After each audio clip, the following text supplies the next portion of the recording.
마태복음 1장 18절에 25절까지 말씀을 다 같이 봉독하겠습니다. 예수 그리스도의 나심은 이러하니라. 그의 어머니 마리아가 요셉과 약혼하고 동거하기 전에 성령으로 잉태된 것이 나타났더니 그의 남편 요셉은 의로운 사람이라 그를 드러내지 아니하고 가만히 끊고자 하여 이를 생각할 때에 주의 사자가 현몽하여 이르되 다윗의 자손 요셉아 내 아내 마리아 데려오기를 무서워하지 말라. 그에게 잉태된 자는 성령으로 된 것이라. 아들을 낳으니 이름을 예수로 하라. 이는 그가 자기 백성을 그들의 죄에서 구원할 자이심이라 하니라. 이 모든 일이 된 것은 주께서 선제로 하신 말씀을 이루려 하심이니 이르시되 보라 처녀가 잉태하여 아들을 낳을 것이요 그의 이름은 임마누엘이라 하리라 하셨으니 이를 번역한즉 하나님이 우리와 함께 계시다 함이라. 요셉이 잠에서 깨어 일어나 주의 사자의 분부대로 행하여 그의 아내를 데려왔으나 아기를 낳기까지 동침하니 아니하더니 낳음에 이름을 예수라 하니라. 자, 인사합니다. 메리 크리스마스 인사하십시다. 예수님 오셨습니다. 다시 한번 인사합니다. 정말로 오셨습니다. 한 번 더 합니다. 주님 다시 오십니다. 정말로 다시 오십니다. 믿음의 아멘 하십시다. 오늘 성경에 보니까 보라 처녀가 잉태하여 아들을 낳을 것이니 그 이름을 임마누엘이라 하리라 라고 700년 전에 예언을 했어요. 이사야 선지자가. 참 예언은 무서운 거예요. 예언은 미래 예자를 쓰지만 원래는 이 맡겨진 예자, 예금할 때 하는 말이잖아요. 예금이란 말이죠. 맡겨진 돈. 예언은 맡겨진 말씀이에요. 그러니까 예언자는 미래를 말하지만 미래를 말한 게 아니라 맡겨진 말을 하는 거예요. 무슨 말인지 알면서 한 게 아닙니다. 무슨 뜻인지 알고 한 게 아니에요. 맡겨진 말씀을 한 거예요. 그런데 그 맡겨진 말씀이 이루어진 것이죠. 정말로 동정녀 마리아에게서 잉태가 되고 하나님의 아들 메시아가 이 땅에 오신 거예요. 이것이 바로 성탄입니다. 우리를 구원하기 위해서 영광스러운 자리를 버리시고. 자, 누가복음 2장 10절 11절은 이렇게 말합니다. 천사가 이르되 무서워하지 말라. 보라 내가 온 백성에게 미칠 큰 기쁨의 좋은 소식을 너에게 전하노라. 오늘 다윗의 동네에 너희를 위하여 구주가 나셨으니 곧 그리스도 주시니라. 온 백성에게 미칠 큰 기쁨의 좋은 소식. 한두 사람에게만 미치는 게 아니고 어느 한두 나라에게만 미치는 게 아니라 어떤 한 세대 두 세대가 아니라 온 열방, 온 나라, 온 민족 모든 이에게 미칠 기쁨의 소식. 온 인류를 구원하고 우리 하나님의 나라가 임하고 천국이 열리고 하늘문이 열리고. 우리가 여러분 누구를 사랑해도 우리가 그 사람이 되는 게 이게 불가능해요. 우리가 반려견을 사랑하잖아요. 강아지를 사랑한다고 내가 강아지를 사랑하니까 내가 강아지가 되겠다. 그런 사람이 있습니까, 여러분? 돼지고기가 좋다. 참 맛있다. 그렇다면 내가 돼지가 되겠다. 그럴 수는 없잖아요. 하나님이 우리를 사랑하는데 하나님이 우리가 된다. 인간이 된다. 이게 말도 안 되는 건데 그 말도 안 되는 소위 정말 제정신으로 안 되는 이 사랑과 은혜가 예수 그리스도를 통해서 우리에게 임한 거예요. 이것이 성탄입니다. 사도 요한이 요한복음 1장 14절에서 이렇게 예수님을 본 사도 요한이 이렇게 고백했어요. 말씀이 육신이 되어 우리 가운데 거하심에 우리가 그 영광을 보니 아버지의 독생자의 영광이요 은혜와 진리가 충만하더라. 저나 여러분은 영광을 사모하잖아요. 뭐가 영광일까? 가장 큰 영광은 바로 말씀이 육신이 되어 우리 가운데 거한 거예요. 그러니까 저나 여러분이 영광을 잘 구해야 돼요. 우리가 잘못 구하면 세상의 영광, 썩어질 영광, 그리고 내가 영광을 얻기 위해서 남을 희생하는 영광, 남을 해하는 것으로 인해서 내가 뭔가를 얻기 위한 이 영광을 구하는데 그렇지 않습니다. 말씀이 육신이 됐어요. 사도 요한이 예수님을 보고 그렇게 말한 겁니다. 이것이 아버지 영광이다. 독생자의 영광이다. 따라합시다. 은혜와 진리가 충만하더라. 은혜가 충만한 사람 되길 축원합니다. 진리로 새로워지는 분 되길 축원합니다. 자, 그렇다면 이제 예수가 과연 누군가? 이렇게 예수님이 이 땅에 오셨는데 예수님은 과연 누구인가? 어떤 분인가? 이것이 지난 2000년간 인류에서 가장 큰 질문이었어요. 도대체 예수가 누구인가? 사도 바울이라는 사람이 예수를 죽이는데 같이 있었거든요. 저 사람은 이단의 교수니까 죽어야 된다라고 해서 예수가 죽는 십자가 현장에 같이 있었고, 또 예수를 믿는 사람들을 죽이는데 이건 옳은 일이다라고 증인을 했어요. 증언. 이건 맞는 일이다. 그리고 예수를 믿는 사람을 협박하고 죽이고 그들을 감옥에 보내려고 가다가 그 길에서 큰 빛을 만납니다. 말을 타고 가다가 빛을 만나서 그 말에서 거꾸러져요. 큰 빛을 보고. 그리고는 시력을 잃어버려요. 너무 놀라서 빛을 향해 소리를 지릅니다. 누구십니까? 주여, 누구십니까? 그때 음성이 들립니다. 나는 내가 핍박하는 예수라. 그분이 어떤 분일까 과연? 지구상에 태어난 모든 인간은 죽어서 한 사람도 예외 없이 무덤이 있어요. 그런데 성경에 의하면, 기독교인들, 예수 그리스도를 믿는 사람에 의하면 예수님은 죽지 않고 부활해서 지금도 살아계신다. 역사 심판날에 다시 오신다. 과연 그런 것이냐? 이것에 대해서 수많은 사람들이 글을 쓰고 노래를 부르고 그리고 음악으로 연주를 하고 또 미술로 표현하고 수많은 논문을 썼습니다. 어떤 사람들은 성경이 있는 그대로 표현하고 그대로 받아들인 사람도 있고, 어떤 사람은 도저히 이해할 수 없으니까, 이거 말도 안 되니까, 받아들일 수 없으니까 성경과 반대로 정반대의 입장으로 표현하기도 했어요. 자, 오늘 우리가 읽은 이 말씀은 바로 예수님에 대한 말씀입니다. 예수님이 누구인가?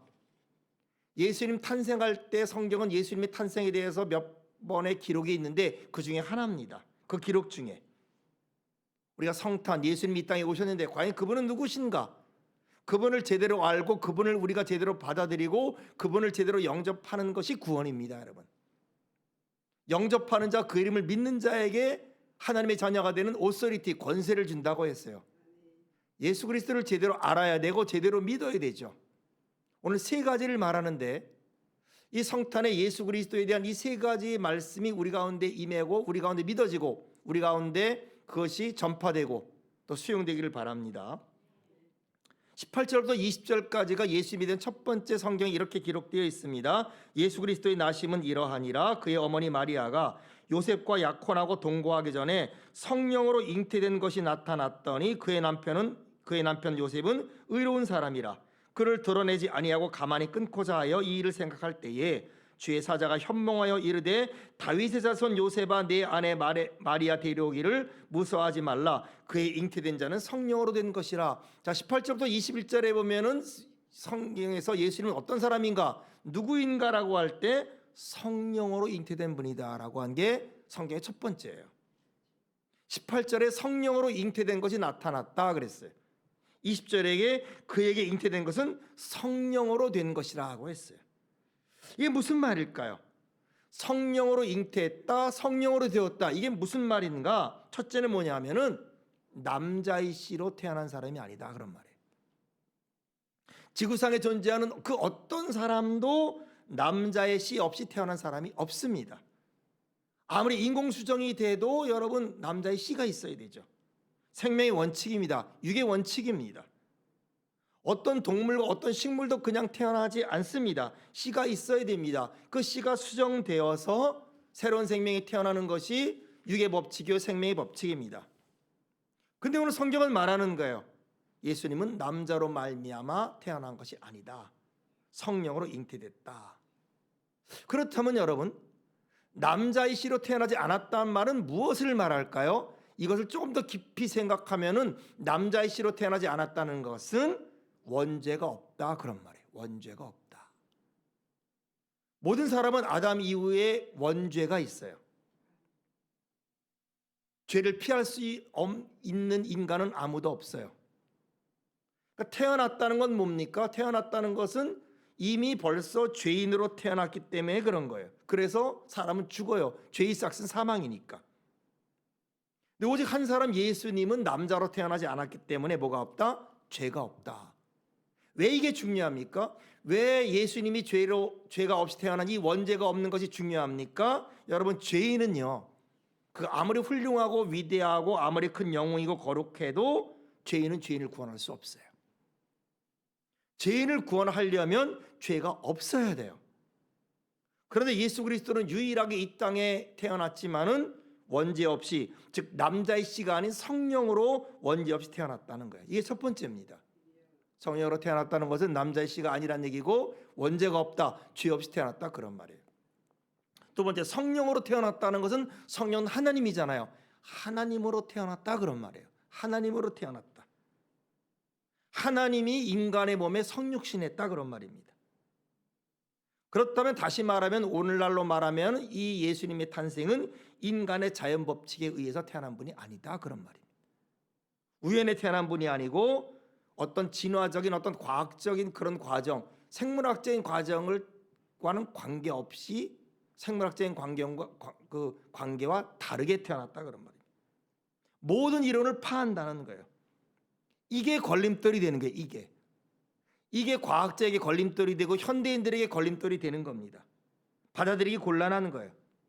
예수님의 인격은 받아들입니다. 예수님의 도덕성은 받아들여요. 예수님의 말씀은 받아들여요. 예수님의 고귀하고 희생한 모든 것들은 받아들일 수 있습니다. 그러나 예수님의 신성은 못 받아들이겠는 거예요. 다른 거는 말해도 돼. 예수님의 사회 개혁자였다, 좋아합니다. 예수님이 그 당시에 없었던 새로운 이론을 말한 분이다. 그분은 혁신적이다. 그분은 누구도 차별하지 않았다. 그분은 정말 도덕적이고, 그리고 다른 사람을 사랑하고, 죄인을 사랑하고, 세리를 사랑하고, 그리고 누구에게도 친구가 되고 누구에게도 사랑하고 위로가 된 분이다. 다 인정합니다. 그것에 대해서는 누구도 반대하지 않고 누구도 그것을 거부하지 않고 불편하지 않아요. 그런데 예수님의 신성은 얘기하지 말라는 거예요. 예수님 부활했다, 촌스러운 얘기를 하는 거예요. 신화적인 얘기를 하는 거예요. 예수가 살아있다, 이런 얘기 하지 말라는 거예요. 그런데 성경에 보면 이렇게 성령으로 잉태됐다는 것이 오늘 현대인들에게만 불편한 게 아니라 당사자에게도 힘들었다는 거예요. 당사자에게도. 마리아라는 여인이 있었어요. 천사가 그녀에게 나타났어요. 내가 아들을 낳을 것인데 하나님의 아들이 내게 태어날 거다. 누가복음 1장 34절에 보니까 이렇게 천사에게 말할 때 마리아가 이렇게 대답을 합니다. 마리아가 천사에게 말하되 나는 남자를 알지 못하니 어찌 이 일이 있으리까? 나는 사내 경험이 없는데, 남자 경험이 없는데 어떻게 이런 일이 있을 수 있습니까? 도저히 있을 수 없는 일 아닙니까? 마리아도 이 사실을 믿기 어려웠어요. 너무 힘들었고 받아들이기 불편했어요. 그런 기록이 성경에 있습니다. 마리아만 그렇습니까? 아닙니다. 그의 정혼자, 그의 약혼자였던 요셉은 더했어요. 정혼한 사람입니다. 약혼한 사람이에요. 그런데 한 번도 그녀와 잠을 잔 적이 없습니다. 그런데 임신을 했다는 거예요. 이걸 어떻게 받아들이겠어요? 이걸 어떻게 해석할 수 있겠어요? 해석할 방법이 없습니다. 받아들이기가 어려운 거예요. 그 당시 사회로 치면 돌로 쳐 죽여야 돼요. 그러나 자기의 유일한 정혼녀요, 약혼녀인 이 여인을 요셉은 사랑합니다. 그 여자를 거리로 내몰 수 없어요. 다른 사람에게 그녀를 돌로 치는 그 모습을 도저히 볼 수가 없어요. 그래서 어떻게 해요? 조용히 끊고자 했어요. 이 19절입니다. 그 남편 요셉은 의로운 사람이라 그를 드러내지 아니하고 가만히 끊고자 했다는 거예요. 여러분, 근데 이것이 얼마나 힘들었을까요? 드러내지 않고 가만히 끊고자 했다는 이 속에서 요셉이 얼마나 많은 고민을 했을까 우리가 짐작할 수가 있습니다. 그러니까 이렇게 성령으로 잉태됐다는 것은 마리아 자신에게도 이해할 수 없는 일이었을 뿐 아니라 그 약혼자 요셉에게도 이해할 수 없었어요.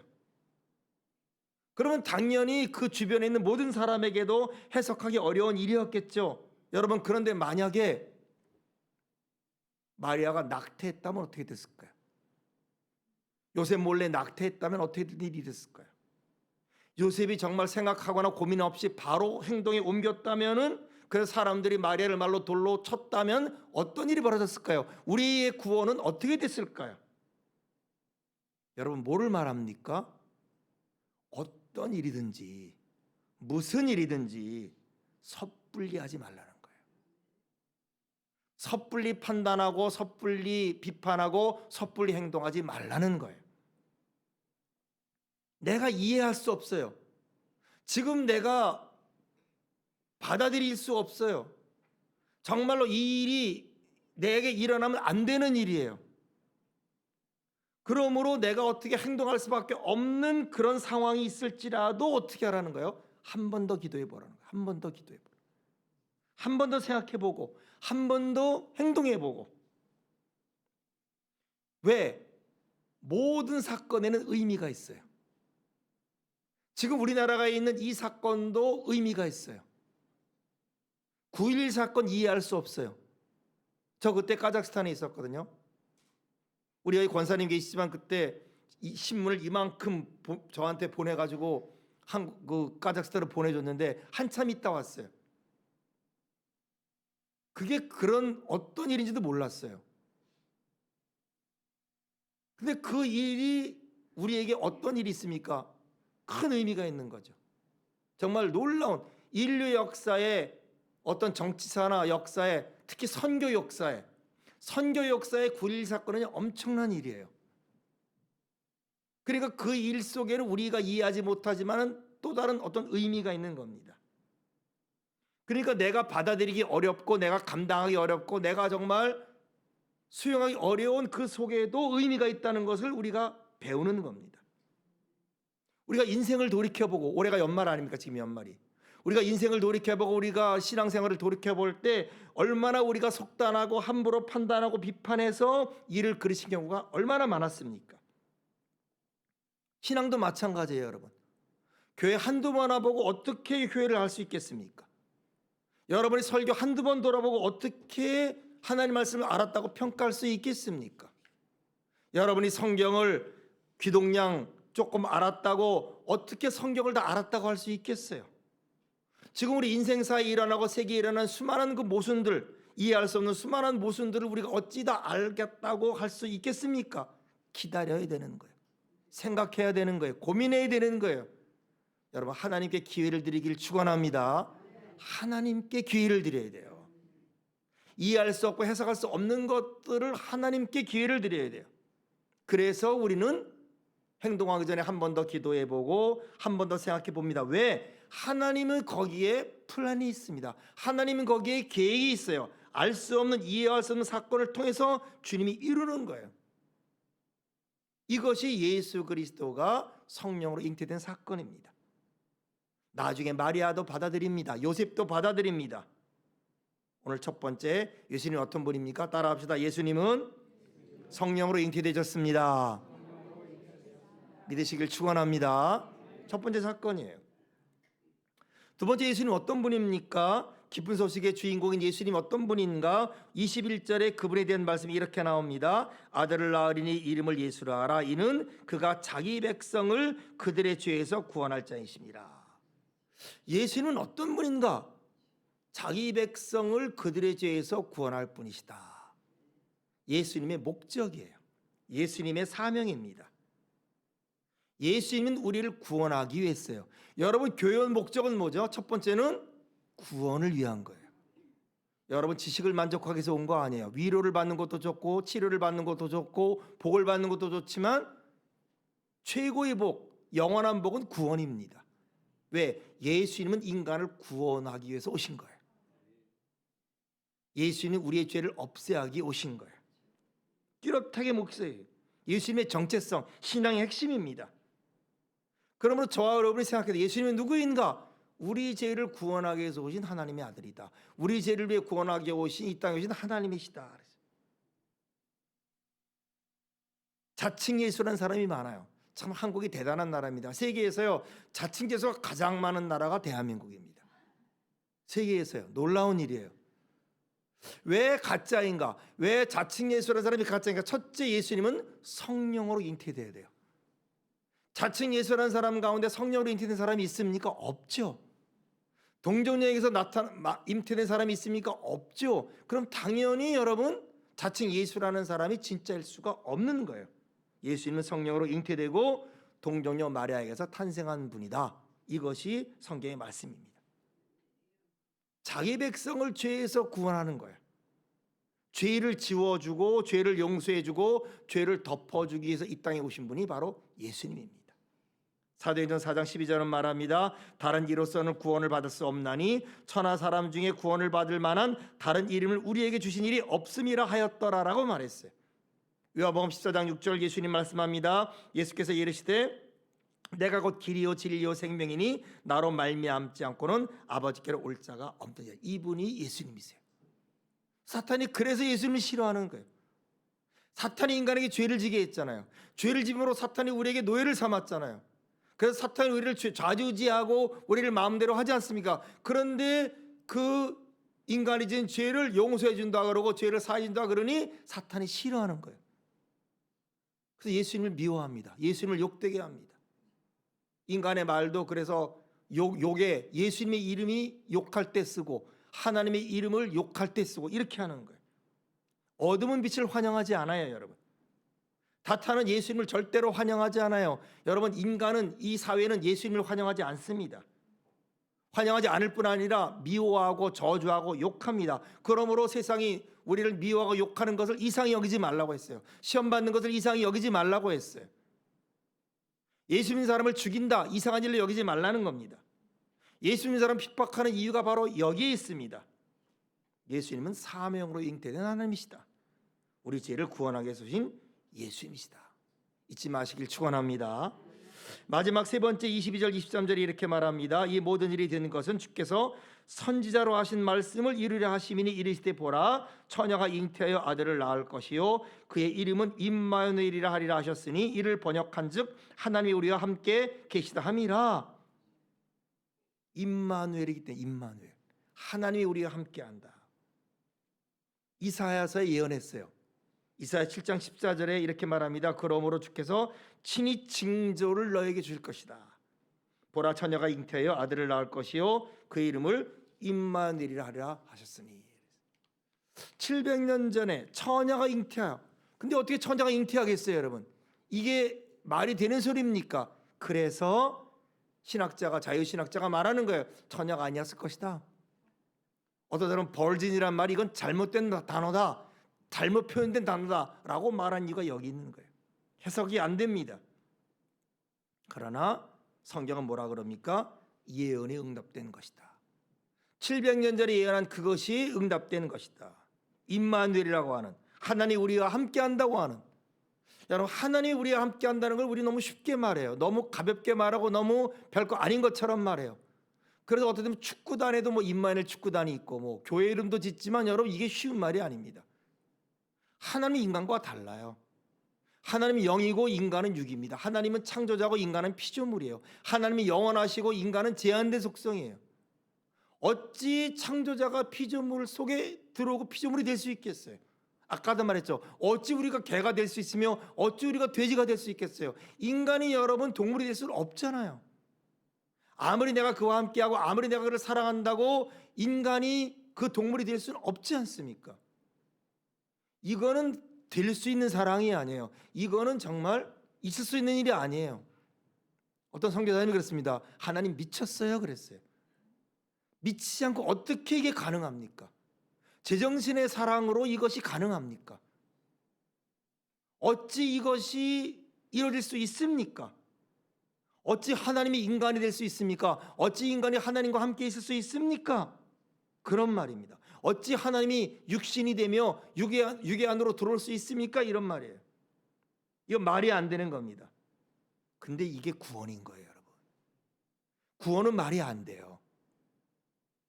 구원은 신비예요, 여러분. 믿음이 신비고 구원이 신비예요. 구원은 인격적인 게 아닙니다. 구원은 이성적인 게 아니에요. 구원은 합리적인 게 아니에요.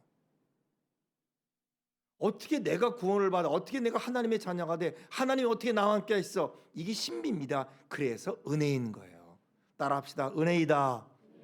신앙은 은혜인 거예요. 진리 이전에 은혜입니다, 여러분. 은혜가 먼저예요. 그 다음에 진리가 왔어요.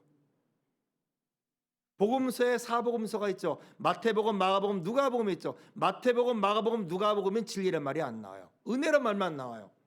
요한복음에 진리가 나와요. 은혜가 먼저인 거예요. 안식이 먼저고 기업이 먼저인 것처럼 은혜와 진리입니다, 여러분. 축복입니다. 그러므로 여러분, 내가 혼자가 아닌 것을 잊지 마세요. 부모가 없는 분도 있을 수 있어요. 자식이 없는 분이 있을 수 있어요. 남편이 없고 아내가 없는 분이 있을 수도 있어요. 홀로 된 사람도 있을 수 있어요. 오늘 이 말씀을 의지해서 제가 여러분에게 담대히 권면합니다. 외로워하지 마시길 축원합니다. 홀로가 아니에요, 여러분. 혼자가 아닙니다, 여러분. 하나님이 우리와 함께 있어요. 믿음이 있는 사람은 믿음의 눈으로 볼 겁니다. 그러나 믿음이 없는 사람은 하나님 우리와 함께 있어도 못 볼 뿐이에요. 없는 게 아니에요. 여호와 이레 그랬죠. 아까 이레가 뭐예요? 보인다는 거예요. 하나님의 은혜가 보인다는 거예요. 하나님의 섭리가 보인다는 거예요. 하나님의 은혜를 보시게 되길 축원합니다. 자, 이런 사실 앞에서 오늘 마지막으로 요셉이 어떻게 했는가? 요셉은 마리아 데려올 마음이 없었죠. 가만히 끊고자 했죠. 그러나 이것을 받아들여요. 이 천사의 음성을 받아들여요. 그래서 마리아를 정중히 다시 불러들였다. 이것이 오늘 24절 25절인데 이렇게 말합니다. 요셉이 잠에서 깨어 일어나 주의 사자의 분부대로 행하여 그의 아내를 데려왔으나 아들을 낳기까지 동침하지 아니하더니 나음의 이름을 예수라 하니라. 요셉은 의로운 사람이라. 의로운 사람이 어떤 사람이냐? 하나님 말씀을 듣고 그리고 순종하는 사람이에요.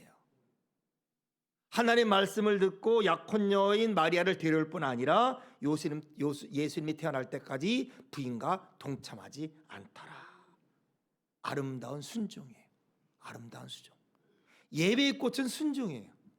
저나 여러분이 예배를 얼마나 많이 드렸는가, 우리 믿음이 얼마나 뭐로 나타나느냐? 순종으로 나타나요. 그러니까 마리아와 이 요셉의 순종을 통해서 예수님이 우리의 구원자가 된 겁니다. 요셉도 마리아도 예수님의 탄생을 이해할 수 없었어요. 깨닫는데 여러 가지 장벽이 있었습니다. 많은 사람이 예수 그리스도를 받아들이는데 갈등이 있어요. 예수 그리스도를 받아들이는데 여러 가지 이론적으로, 이성적으로, 합리적으로, 내 상식으로, 내 계획과 내 경험으로 갈등이 있고 어려움이 있습니다. 그러나 그들은 받아들였어요. 받아들인 그 속에서 하나님이 역사했습니다. 예수님 태어날 때 예수님을 영접한 사람도 있었죠. 이방인 중에 동방박사 사람이 와가지고 예수님을 영접했습니다. 가장 천민이고 가장 가난했던 목자가 그 천사의 소식을 듣고 믿고 달려가서 예수님을 보고 영접하고 많은 사람의 소식을 전했습니다. 그러나 헤롯 대왕은 예수 그리스도 탄생을 알고 소식을 듣고도 적극적인 거부감을 표현했죠. 2살 미만의 어린아이를 한 살 없이 다 죽이는 영아 대학살을 일으켰어요. 이것이 인류가 예수 그리스도에 대한 반응입니다. 오늘 성탄절입니다, 여러분. 성령으로 잉태된 예수님을 믿기를 축원합니다. 우리의 죄를 위해서 우리 죄를 다 구원하고 오신 하나님의 아들인 것을 믿게 되길 축원합니다. 임마누엘에 대해서 우리와 함께한다. 영원히 우리와 함께한다. 이것을 믿게 되기를 축원합니다. 누가복음 2장 14절에 이렇게 말합니다. 지극히 높은 곳에서는 하나님께 영광이요, 땅에서는 하나님이 기뻐한 사람들 중에 평안하다. 하나님 평안이 임하기를 축원합니다. 성령으로 오신 예수님을 환영합시다. 죄인의 구주로 오신, 죄인의 우리 구원자로 오신 예수님을 환영합시다. 임마누엘 오신 예수님을 환영합시다. 이 소식을 전하는 우리 모두가 되시기를 축원합니다.